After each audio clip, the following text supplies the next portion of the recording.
দীর্ঘ ৯ দিনের লম্বা ঈদ ভ্যাকেশন, আর একদিন পরেই আবার পুরনো জীবনের ঝকে ফেরা। আবার পুরনো সেই ব্যস্ততা, পুরনো সেই routine, office, class, assignment, exam. দীর্ঘ ছুটি কাটিয়ে ব্যস্ত জীবনে ফেরার কথা ভাবলেই একটা ভালো না লাগার অনুভূতি মনকে আচ্ছন্ন করে। এটাকে বলে পোস্ট হলিডে ব্লুজ। কম বেশি আমরা সবাই এখন এই অনুভূতির ভেতর দিয়ে যাচ্ছি। তবে মনের অবস্থা যাই হোক, ইতিবাচক থাকার চেষ্টা করতে হবে।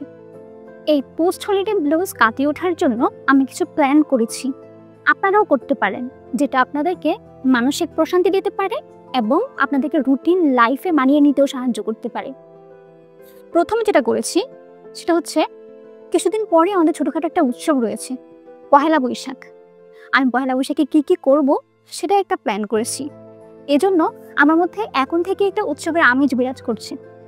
ও সাথে আমি কিছু ছোটো ছোটো ডে ট্রিপের প্ল্যানও করেছি।